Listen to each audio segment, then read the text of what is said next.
Nous allons recevoir tout de suite le premier invité de la soirée. Il s'agit de Claude et il va en l'occurrence nous présenter la confiserie des vérités. Bonsoir Claude. Bonsoir, merci de m'interviewer, Eh bien effectivement. écoutez, c'est un plaisir de vous avoir avec nous. On est ravis de pouvoir parler de bonbons à vos côtés. Et oui, vous faites de délicieuses confiseries et des confiseries qui ont également une histoire. Évidemment, on va en reparler. Mais pour commencer, j'ai une question sur votre établissement. Quelle est l'histoire de la confiserie des vérités et surtout, comment l'aventure a-t-elle débuté pour vous? Expliquez-nous. Bon, écoutez, tout simplement, si vous m'auriez dit il y a quelques années que je me lancerais dans la confiserie ainsi que mon épouse, je vous aurais ri au nez parce qu'effectivement, l'opération s'est faite tout à fait fortuitement. Nous possédons avec mon épouse une maison d'hôte sur la Palisse et nous remettions à chaque départ de nos clients quelques vérités de la Palisse qui ne sont ni plus ni moins qu'un caramel fourré au parfum naturel de fruits. Voilà, et nous remettions ce caramel à nos clients.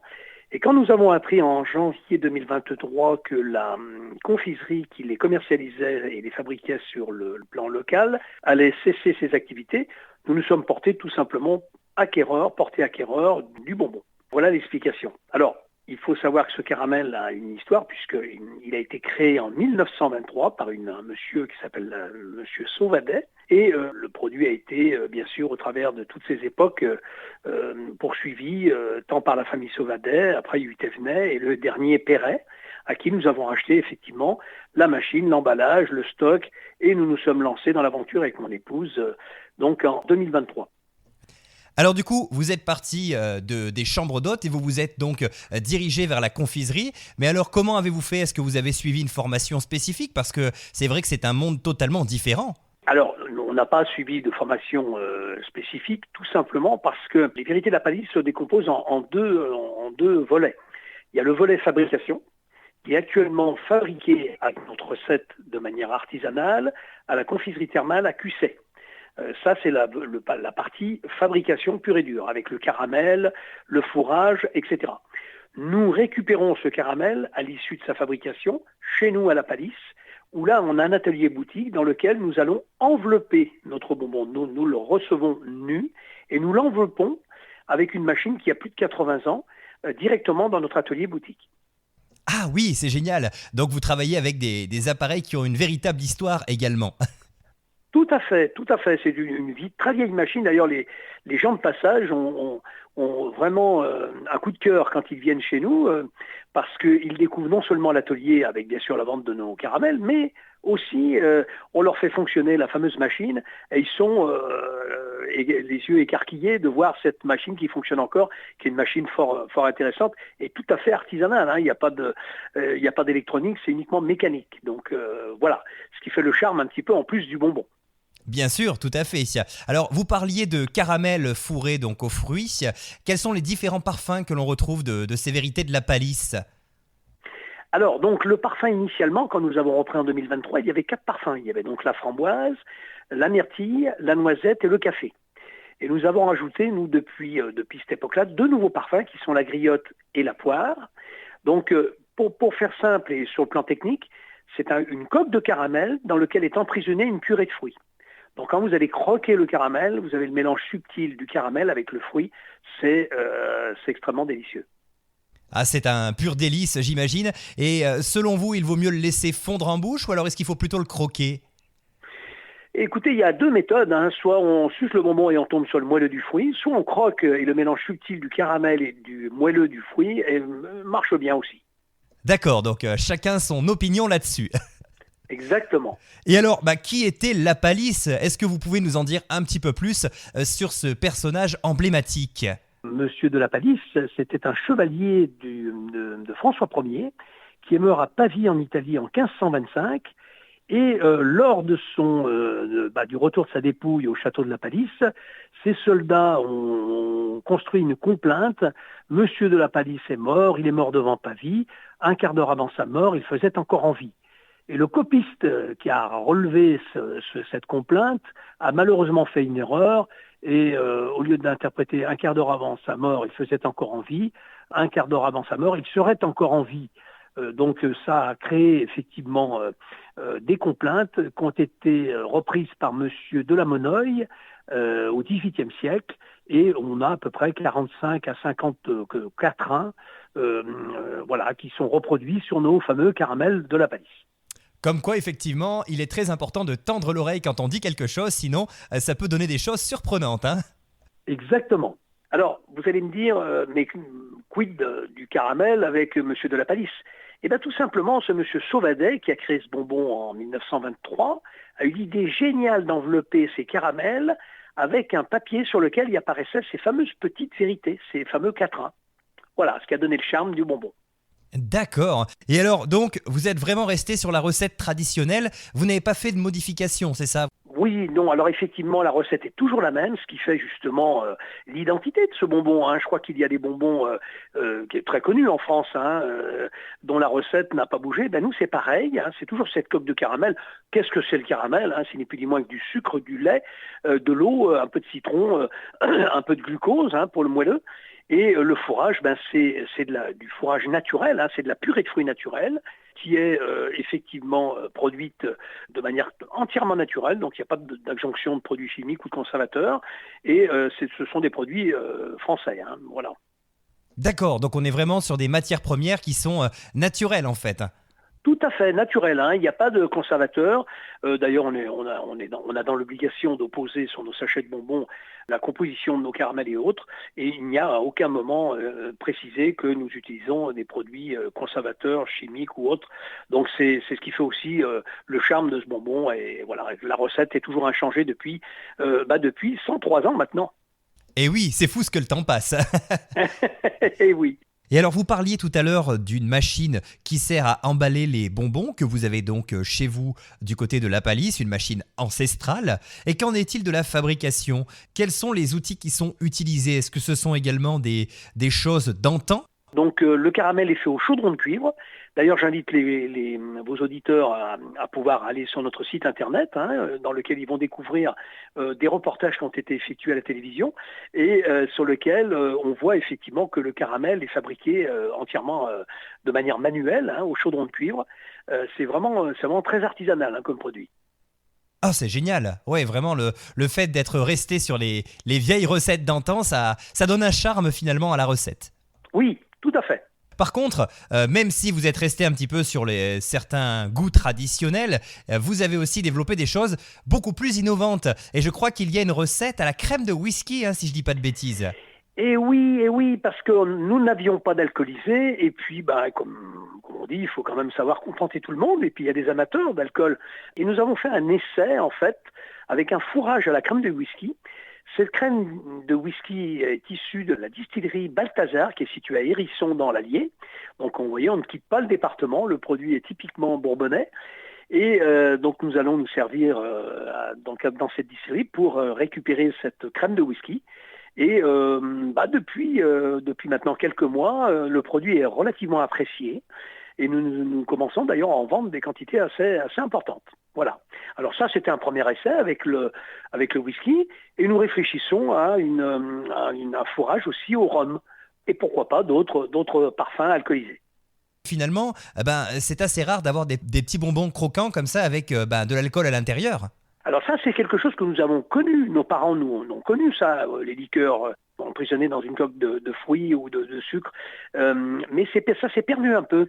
Et aujourd'hui, il y a une demande. Alors, ça reste quand même ce qu'on appelle une niche, hein. C'est un bonbon de niche, hein. Mais ça plaît beaucoup. Et c'est vrai qu'on a une clientèle qui aime ça. Donc c'est pour ça qu'on s'oriente, on va créer au fur et à mesure, dans les prochaines années, ce type de produit. D'accord. Et alors, lorsque vous vous êtes lancé dans la reprise d'un établissement comme celui-là, est-ce que vous aviez quand même quelques petites craintes? Parce que, voilà, la vérité de la Palisse, c'est quand même un bonbon qui est en soi assez ancien. Et pour réussir à le populariser encore un petit peu de nos jours, ça peut sembler un peu difficile parce que, voilà, on a tellement de confiseries autour de nous que avoir un bonbon comme celui-là qui a plusieurs dizaines, même centaines d'années maintenant, c'est sûr que c'est parfois un peu difficile de le remettre au goût du jour. Oui, alors on n'a pas eu trop de craintes, sachant que bon, l'investissement était quand même pas énorme, hein. On a racheté le stock, la machine à envelopper. Bon, on avait quand même un départ. Où on n'avait pas trop de soucis. Et on a été surpris par contre de l'engouement quand nous avons relancé ce bonbon, à quel point les gens étaient beaucoup de passionnés, beaucoup de gens qui finalement ont trouvé intéressante l'idée de le relancer, de le remettre au goût du jour. Et puis bon, on en a parlé à droite à gauche, la presse s'en est saisie, la presse papier et puis visuelle et télévision et autres. Et on a été surpris que ce bonbon intéressait quand même pas mal de gens. Et il plaît. Alors effectivement, nous ne sommes pas sur un produit banalisé qu'on voit aujourd'hui et de partout, mais on est sur un produit de niche. Donc on reste dans un chapitre qui est le nôtre et cela nous va bien. Mais vous avez totalement raison. Et alors, en dehors des vérités de la palisse, vous proposez également d'autres petites confiseries. Parce que oui, c'est bien de se diversifier quand même un petit peu. Alors justement, est-ce que vous pouvez nous en parler, nous expliquer quels sont les autres bonbons que l'on peut retrouver chez vous ? Alors effectivement, vendre que des vérités de la palisse, lorsqu'on fait des marchés, des foires, des salons, bon, c'est un peu juste. Et on s'est aperçu que les gens, en fait, recherchaient, au travers de ces vérités, ils recherchaient encore des bonbons anciens. Et en concertation avec la confiserie thermale, avec laquelle nous travaillons, qui est PQC, nous avons réfléchi à essayer de proposer une gamme complémentaire.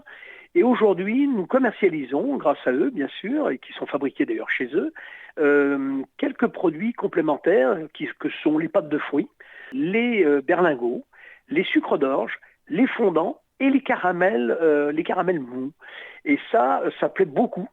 Donc on a une gamme assez élargie maintenant, et tout en restant dans un registre qu'on appelle de bonbons anciens.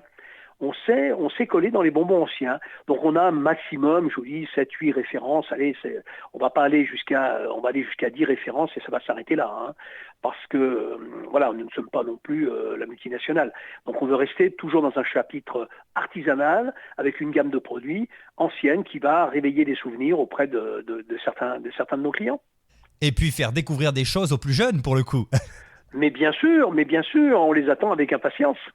Puis j'imagine que vous prenez plaisir à leur raconter peut-être un peu aussi l'histoire de ces quelques bonbons, les berlingots, etc. Parce que pour le coup, certains ne connaissent pas tout ça. Ils sont tellement habitués à ce qu'on achète en supermarché que ces vieux bonbons, finalement, leur sont un peu inconnus. Et oui, exactement. Le but, c'est pour ça qu'on fait beaucoup de salons, de foires, de marchés, de choses comme ça, d'expositions, pour justement rappeler ou puis côtoyer une clientèle nouvelle. Hein, parce que c'est vrai que ce bonbon a surtout été connu dans les années, on va dire, 50, 60, 70, 80. Et puis après, comme beaucoup de choses, il est tombé un peu dans l'oubli. Et voilà, et bon, on est là pour lui redonner un petit peu ses lettres de noblesse. Bien sûr, mais vous avez totalement raison. Et justement, est-ce que vos bonbons se retrouvent parfois sur des tables de restaurants ou dans des établissements spécifiques qui, les mettraient un petit peu en avant ? Oui, alors effectivement, on avait fait une démarche emailing, on va dire, hein, avec les moyens d'aujourd'hui, pour essayer de sensibiliser des restaurateurs, alors des restaurateurs un petit peu haut de gamme, hein, parce que ça reste un bonbon quand même relativement coûteux. On a voulu s'approcher de l'établissement pour qu'ils le mettent éventuellement au café. Quand il arrive la fin du repas, mettre une petite vérité sur le bord de la tasse de café. Il y a certains restaurateurs qui sont partis dans l'aventure et qui nous font travailler régulièrement, et ça nous fait plaisir parce que voilà, les gens le découvrent et puis à la fin du repas, avoir une petite vérité à dire à la fin du repas, c'est sympathique. Oui, tout à fait. Ça fait penser un petit peu aux gâteaux chinois, vous savez, là, les petits gâteaux qu'on casse et dans lesquels il y a des messages. Tout à fait. On apporte une réflexion à la fin du repas, c'est subtil. Oui, effectivement, tout à fait. Et alors, bon, j'imagine que les restaurants dont vous parlez sont des restaurants à l'échelle locale, mais sur le plan national, est-ce que vous arrivez malgré tout à exporter ces vérités de la palisse en dehors de l'Allier, un petit peu partout en France finalement ? C'est compliqué. C'est compliqué. Alors autant les émissions qui nous ont mis en avant ces derniers temps par la télévision nous ont permis de pouvoir vendre, par l'intermédiaire de notre site internet, à différentes personnes réparties sur le plan national, mais auprès de revendeurs, c'est compliqué. On a fait quelques démarches, mais qui se sont soldées par des gens pas encore, enfin je veux dire des revendeurs pas toujours décidés, la situation économique aussi faisant que c'est peut-être pas le moment, peut-être, je sais pas, mais toujours est-il que, alors le produit est connu de par des achats bien sûr de particuliers qui nous le font par notre site, mais nous n'avons pas encore de revendeurs en dehors du département. On a un revendeur à Lyon pour l'instant, mais ça s'arrête là. On n'a personne d'autre. On est vraiment concentré sur la Palisse et les environs. Eh bien, appel peut-être à ces personnes qui nous écoutent, qui sont peut-être en dehors de l'Auvergne et qui auraient envie de faire vendre des vérités de la palisse. Ce serait en tout cas une belle perspective pour vous, de vous faire connaître ailleurs que chez nous en Auvergne. Exactement. Et écoutez, nous espérons effectivement que certains de vos auditeurs, peut-être des professionnels, entendront cet appel et se rapprocheront de nous pour effectivement tisser un lien commercial. Eh bien écoutez, en tout cas, si on a des retours, on n'hésitera pas à vous les faire et à vous donner les coordonnées de ces personnes. Et alors, j'aimerais également qu'on parle un petit peu du côté packaging. Pour le coup, vos boîtes de bonbons possèdent de très belles illustrations. Qu'est-ce que vous pouvez nous dire à ce sujet ? Alors effectivement, nous avons lancé ces fameuses boîtes métalliques dans lesquelles sont emprisonnés nos caramels parce qu'on a eu l'idée, en fait, à la Palisse, il y a un événement incontournable tous les 2 ans qui a lieu, qui est le fameux embouteillage de la Palisse. Et on a réfléchi, on s'est dit que finalement, si on sortait une boîte à destination de l'embouteillage, ça serait une petite chose sympathique. Et grâce à Thierry Dubois, qui est un illustrateur relativement connu sur le plan national, qui nous illustre nos boîtes, nous avons créé ces fameuses boîtes dans lesquelles sont rangés nos caramels. Et là, on attend l'événement 2026 qui va avoir lieu le week-end du 11 octobre.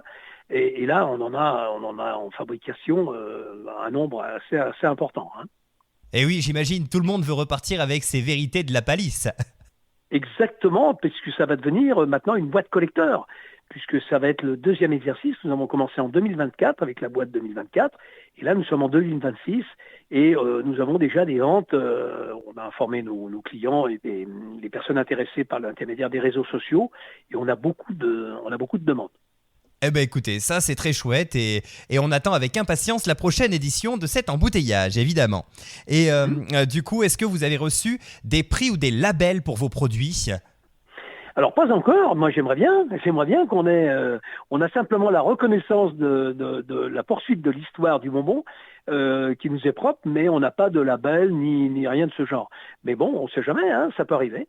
Eh bien écoutez, c'est tout ce qu'on vous souhaite. Vous avez en tout cas des produits qui sont vraiment géniaux et c'est chouette de pouvoir tout simplement continuer à les proposer. Et alors, on va maintenant parler projet. Donc, vous nous avez évoqué le fait que vous souhaitez continuer ces bonbons avec de la liqueur à l'intérieur. Est-ce que vous avez d'autres idées peut-être en tête pour les prochaines semaines, les prochains mois ou les prochaines années ?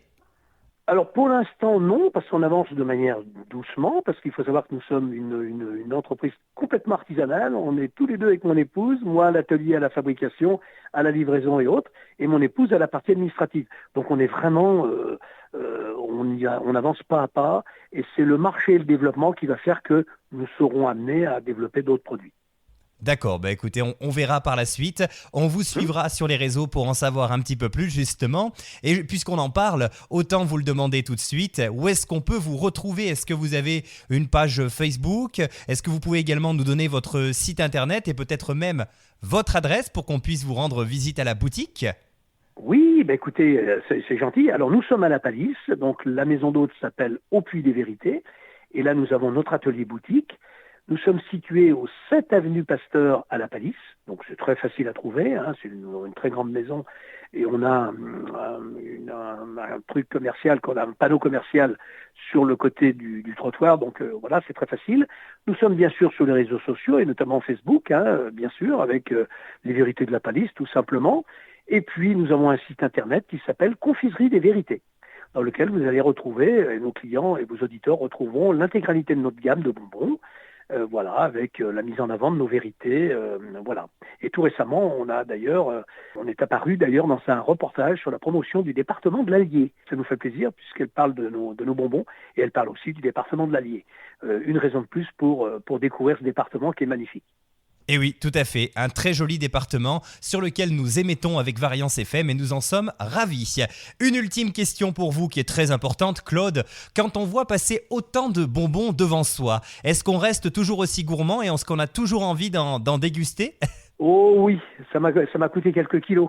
Bon, même si je parais pas très épais, mais j'ai quand même pris de l'embonpoint depuis ces 3 dernières années à cause du bonbon, parce que quand il y en a un qui est un peu abîmé, allez, plutôt que de le jeter, je le mange.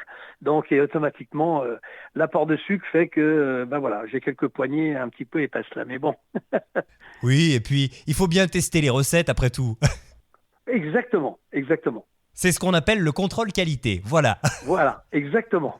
Eh bien écoutez, en tout cas, on vous remercie Claude pour cette interview très intéressante. On vous souhaite une très belle continuation. Et puis on vous dit à très bientôt à travers nos ondes. Eh ben écoutez, merci, bonne soirée à vous. Et puis écoutez, merci. Puis j'espère que vos auditeurs viendront nous voir et puis viendront goûter nos fameux caramels.